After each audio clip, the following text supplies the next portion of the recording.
Sejam todos bem-vindos. Um prazer estar com vocês. Todos aqueles que vêm acompanhando esse canal ou aqueles que, porventura, estão passando por aqui, talvez pela primeira vez, quem sabe, né? Você é muito bem-vindo, né? É um prazer ter aqui você comigo. E eu agradeço por esse tempo que você está dedicando em estar conosco, comigo aqui, em me ouvir. Fique à vontade, tá bom? A casa é sua. Estamos caminhando no Evangelho de Marcos. Como tem sido bom andar no Evangelho de Marcos. Já passamos da metade. E eu insisto. Talvez muitos devem ter pensado, nossa, será que ele vai até o final? Se Jesus não voltar antes, eu vou. Até que não falta muito também. Se Jesus voltar antes, está para acontecer, né? Vou até o fim, sim. Estamos em Marcos capítulo 11. É muito prazeroso olhar para as páginas do evangelista Marcos e encontrar tantas palavras importantes da parte de Jesus, eventos e situações que ocorreram entre ele e os discípulos, entre ele e outras pessoas. Eu vou me prender dessa vez aqui a Marcos, no capítulo 11, do versículo 27 até o versículo 33. Não são muitos os versículos. Marcos 11, 27 ao 33. É um momento quando Jesus e os discípulos voltaram novamente para Jerusalém. E então eles entraram no templo e Jesus estava andando pelo pátio.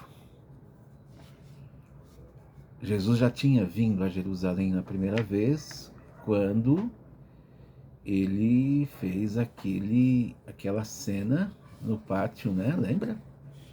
Virando as mesas, as cadeiras, falando com os mercadores, falando com os cambistas. Isso aqui é uma casa de oração para todos os povos. Pois é. Aí ele saiu Jerusalém. Jerusalém é a capital. Jerusalém é um lugar caro de morar, de dormir. Ele estava com os discípulos. Eles não eram adinheirados, não. Eles voltaram para Betânia para dormir. Você pensa assim, poxa, ele podia ter alugado um hotelzinho, 3, 4 estrelas. É Jesus, então vai, hotel 5, 6 estrelas. E ficado lá por esse tempo todo, não é? Mas ele não tinha onde dormir. Os lugares eram muito apertados, Jerusalém era muito disputada. E ao mesmo tempo era complicado ficar por lá. Então ele volta para Betânia para dormir novamente, para descansar e voltar no outro dia. Ele volta. No outro dia ele volta para Jerusalém com os discípulos, ele entra no templo novamente.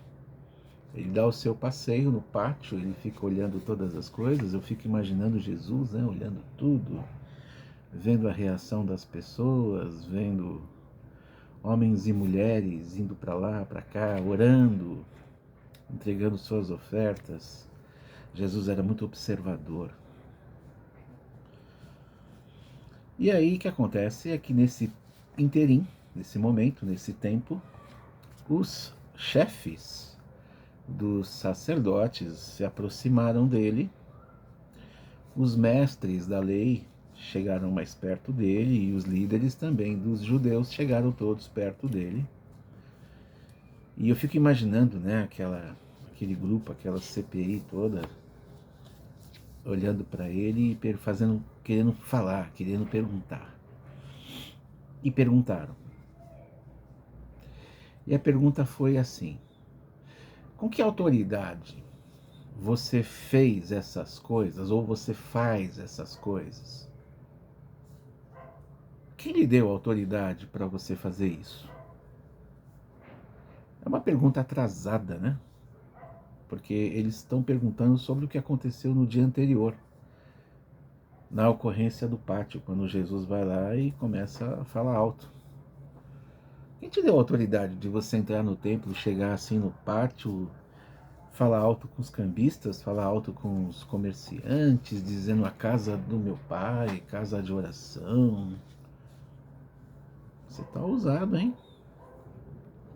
Quem te mandou falar essas coisas? A partir desse momento, até o capítulo 12 de Marcos, versículo 34, Jesus ele discute com os judeus religiosos por várias vezes. As discussões elas começam, né? Digamos porque está chegando o grande momento e aí as tensões vão cada vez mais aumentando. Pois bem, então Jesus olhou para eles e ele respondeu com uma outra pergunta. Isso era típico de Jesus, responder com uma pergunta. Então ele olha para aqueles homens todos, autoridades, né? Autoridades do templo, chefes, mestres, líderes, os caras com roupa tudo diferente, passando pelo pátio, tudo com, né, levantando a cabeça, as pessoas todas com um certo respeito, afinal de contas eles eram pessoas de liderança. E aí Jesus então faz a pergunta para responder. Ok, eu também farei uma pergunta a vocês. E olha, se vocês me derem a resposta, uma resposta certa, eu direi com que autoridade eu faço essas coisas. É como se Jesus dissesse assim, vamos fazer um jogo? Legal, vocês querem saber qual é a minha autoridade. Então eu vou fazer uma pergunta, se vocês responderem certo, eu vou dizer a verdade e vou dizer para vocês o que está acontecendo. Vamos jogar? Eles toparam. E aí Jesus perguntou o seguinte: quem foi que deu autoridade a João Batista para batizar? Quem que deu autoridade para o João Batista batizar? Foi Deus ou foram as pessoas que deram essa autoridade para ele? E aí começou o zum, zum, zum. Eles começaram a virar uns para os outros, né? Líderes, chefes, mestres. E Marcos fala que eles começaram a falar entre eles. E aí diz o texto que eles falaram o seguinte: se nós dissermos que foi Deus, ele vai perguntar, por que vocês não creem em João? É mesmo, é verdade, ele vai perguntar. Mas também, por outro lado, olha, se nós dissermos que foram as pessoas, e aí vai complicar, né? Porque as pessoas deram autoridade para João, e aí eles estavam com medo, porque medo do povo, inclusive, porque aquilo lá juntou gente, né? Esse diálogo aí tinha plateia, você pensa o quê? Eles não entraram numa sala, não, eles estavam no pátio. Então aquele alvoroço de, deixa eu ver o que está acontecendo, olha o Jesus de ontem que fez o maior barraco aqui, que está sendo questionado pelos homens aqui do templo, vamos ouvir tudo. Então eles estavam ouvindo tudo, e eles ouviram a pergunta de Jesus, a pergunta antes deles e agora a pergunta de Jesus. Então agora eles, fariseus, mestres da lei, chefes, líderes, falaram, escuta, se a gente falar que foram pessoas que deram autoridade para ele, o povo vai cair em cima da gente, porque o povo acredita que João Batista era profeta. Todo mundo aqui acreditava que o João Batista era profeta, inclusive o Herodes, que mandou cortar a cabeça dele, mas com a dorzinha aqui no coração, porque sabia que o cara não estava falando bobagem. Eu acho que Herodes, o texto não fala, eu não quero ser herético nesse sentido, mas às vezes eu fico imaginando o Herodes dizendo assim, ai Senhor, me perdoa, porque eu vou mandar cortar a cabeça desse cara e ele não fez nada. Ele traz umas palavras boas, mas a moça está pedindo para eu cortar, eu vou lá cortar. Bom, papo vai, papo vem, eles disseram para Jesus assim, olha, é o seguinte, nós aqui nos reunimos e nós chegamos à seguinte conclusão, dois pontos. Não sabemos. Resposta sábia. Resposta sábia. Muita gente perde a oportunidade de dizer que não sabe, ao invés de dizer que sabe tudo. Os caras não eram bobos não, tá? E aí Jesus olhou para eles e eu acho que Jesus por dentro pensou isso e falou assim, os caras foram espertos. Decidir de um lado e decidir do outro. Pois bem, eu vou dizer para vocês então o seguinte, que eu também não digo com que autoridade eu faço essas coisas. Porque vocês não me responderam. O combinado é que se vocês respondessem certo, eu falaria. Vocês não me responderam. Olha, eu tenho a impressão que Jesus deu uma desmoralizada nesses caras no meio do templo, na frente de todo mundo. Ou seja, isso criou mais raiva ainda, sabe?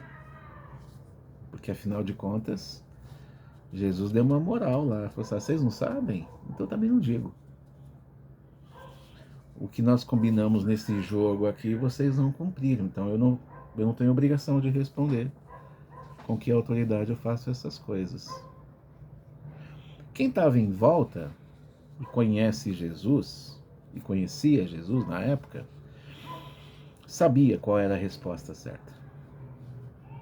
A autoridade vem do Pai, dada a ele de modo especial porque ele é o Filho. Ponto. Mas os judeus, os chefes e os mestres não iam aceitar essa história, né? A bem da verdade é que a fonte de autoridade de Jesus é a mesma de João Batista. A fonte da autoridade que Jesus utiliza para fazer o que faz segue no mesmo modo a autoridade que João fez o que fez. É tão simples. João clamava sobre o arrependimento, batizando aqueles que se arrependiam. De onde vem essa autoridade? João é a voz que gritou no deserto. Que deserto? Deserto das descrenças. Esse deserto não é de areia, nem um cerrado. Ainda que ele estivesse por vezes comendo mel silvestre e gafanhotos, e vestindo-se com roupas de peles de animais, esse é um deserto físico, que por vezes ele visitou e por vezes ele esteve lá. Por muito tempo ele esteve lá. Mas existe um deserto da descrença. Voz do que clama do deserto físico e da descrença. Descrença, inclusive, daqueles que estão com a Bíblia na mão aberta, mestres da lei. Descrença daqueles que, inclusive, pegam a oferta do povo para oferecer a Deus, sacerdotes.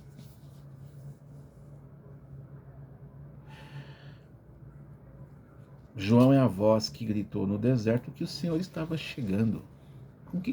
Com que autoridade ele fez isso?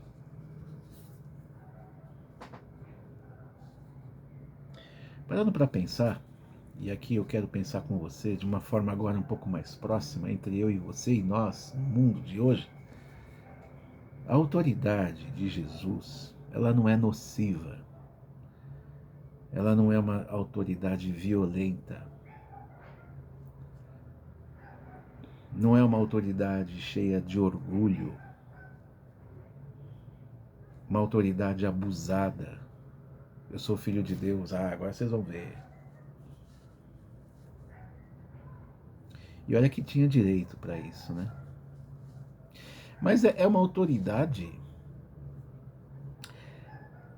de paz, é uma autoridade benigna, de bondade, que honra, uma autoridade que honra o Pai e que se vale dos princípios da lei, inclusive, que é sua própria. O Verbo se fez carne. A humildade de Jesus, essa que ninguém alcança, apontou para João e a sua autoridade em falar e fazer o que João fez. Autoridade recebida de Deus. Olha que é interessante, porque Jesus, ele não responde a esses homens falando de si: olha, a minha autoridade é o seguinte, eu sou filho de Deus, vim da parte de Deus, faço isso porque me cabe fazer, e vocês que se cuidem.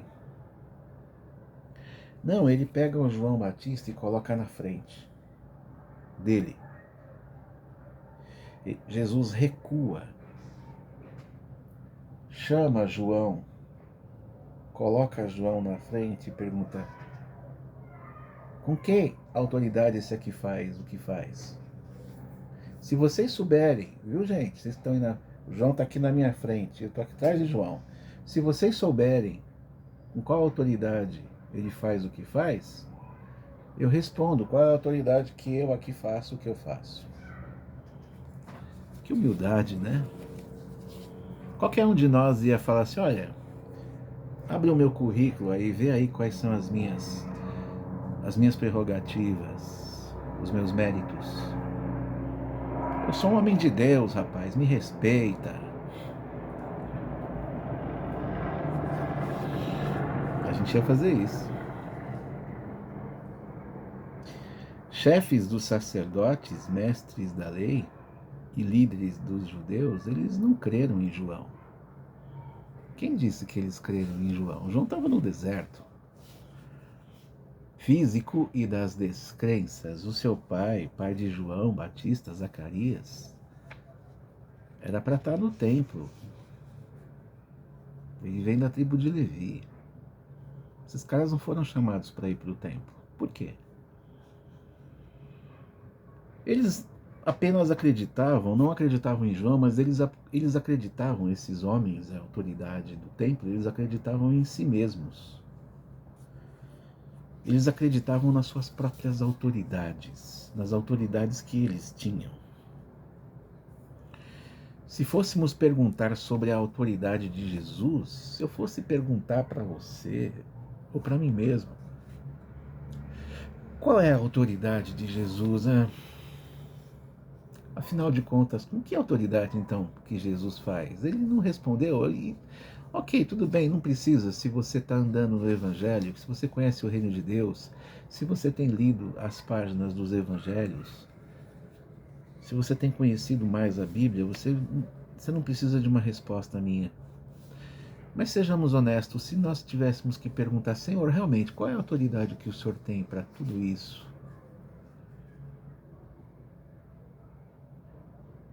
Olha, a verdade é que Jesus tem autoridade sobre a vida de poucas pessoas.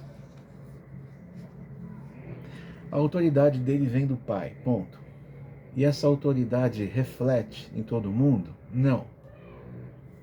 Ainda que ele possa se utilizar de autoridade sobre aquele que não crê. Se você não crê em Cristo, ele vai ter autoridade de uma forma ou de outra, porque você não o impede de fazer o que ele quer. Pilatos não impediu, Roma não impediu, os judeus não impediram. Aquilo que Jesus tinha que fazer, ele fez, ele saiu atropelando todo mundo. Ok? Mas a autoridade reconhecida, essa autoridade ela é desfrutada, reconhecida por poucos. Os poucos que o chamam de Senhor. É claro que, na verdade, se eu reconheço a autoridade de Jesus, Eu o tenho como Senhor, coisas que esses homens lá no meio do pátio não tinham.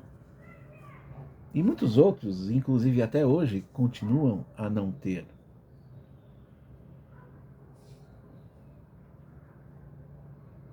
Só que a autoridade de Jesus, ela possui um preço alto sobre a minha vida.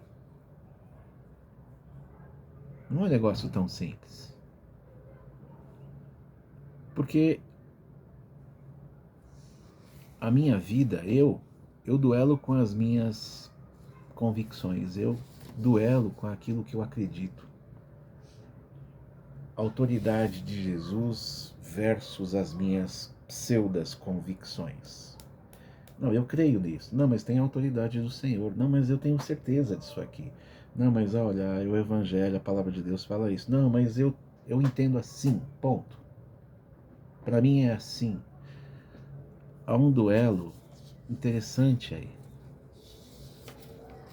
Essa situação gera um duelo com as minhas certezas, mas que são completamente incertas. Certezas. E na maioria das vezes, nesse duelo, eu torço pelas minhas certezas. Sejamos honestos.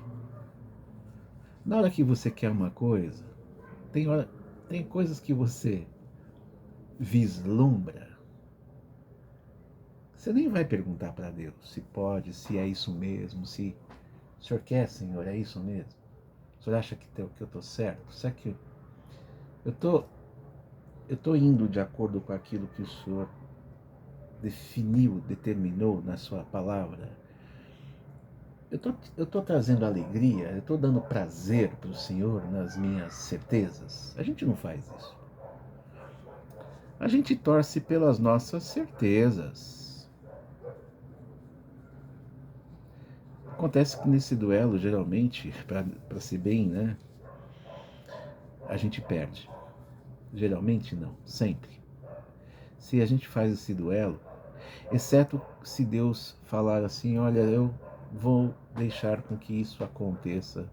Ok, eu vou deixar você com a sua certeza e eu vou abençoar a tua certeza. A autoridade de Deus está abençoando a minha convicção. Ok, pode ser. De outro lado, isso não dá muito certo. Cristo é meu Senhor. Senhor do reino que participo, mas que por vezes eu desobedeço.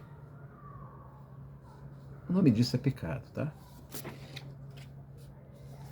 Porém, o que eu descubro, ao contrário dos chefes dos sacerdotes, ao contrário dos mestres da lei, ao contrário dos líderes dos judeus, é que a autoridade de Jesus supera toda e qualquer outra.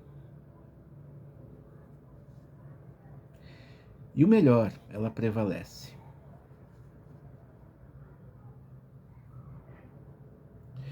Quando a gente olha para Jesus nos evangelhos, a gente percebe que tudo que ele fala e faz com autoridade, a gente percebe que ele tem a autoridade de alguém que não luta por essa autoridade. Porque os homens lutam pela autoridade que eles obtêm. E é uma luta que, por vezes, é sangrenta ou imoral. Mas você pode perceber nos evangelhos que Jesus não luta pela autoridade que ele tem. Ele tem. É algo que é dele, desde o berço da estrebaria. Desde o início de todas as coisas, quando ele estava com Deus, quando o verbo era Deus, estava no princípio com Deus, a autoridade já existia sobre ele. Ele vem em pessoa para mostrar para nós que um ser humano consegue ter autoridade nele, tão somente nele. Ele sempre possui razão. No início ou no final das tensões, eu percebo que ele sempre tem razão. Ou no começo da tensão, ou essa tensão passa e lá no final eu percebo, ele realmente tem razão. Isso me convence. Uma autoridade indiscutível. Esses caras fizeram bobagem. Com que autoridade você faz isso? Né? Uma autoridade que me forma, que me constrói, me torna melhor, me faz perceber meus limites. Uma autoridade que faz com que eu perceba os meus pecados, que me conduz para perto do Senhor e que me oferece confiança. Eu fico confiando nessa autoridade dele porque ela se mostra segura, assertiva, não falha, é infalível. Não é uma simples convicção, não se utiliza de outros apetrechos para se concretizar naquilo que fala. Ele fala porque a sua palavra é verdade, sem emprestar nada em ninguém. Ele fala diante do Pai, diante da companhia do Espírito Santo. Ele fala e ninguém consegue desmentir. Qualquer autoridade humana deve estar alicerçada em Deus, deve estar alicerçada em Cristo. João Batista, os apóstolos, uma autoridade que traz libertação e uma autoridade que traz paz. Não medo, e nem um momento de se recuar e fugir, mas uma autoridade que traz para perto, nos abraça, nos traz libertação, coloca paz no nosso coração e aumenta cada vez mais as nossas convicções. Olha, submeta-se a essa autoridade de Jesus. Não vou dizer que os problemas estão resolvidos, mas sob a autoridade de Jesus, muita coisa facilita. Sob a autoridade de Jesus, a gente não sofre tanto. Muito pelo contrário. Sob a autoridade de Jesus, a gente caminha no caminho certo. Sob a autoridade de Jesus, a gente ouve a verdadeira verdade. E sob a autoridade de Jesus, nós percebemos o que de fato é vida. Deus contigo. Um abraço e até a próxima.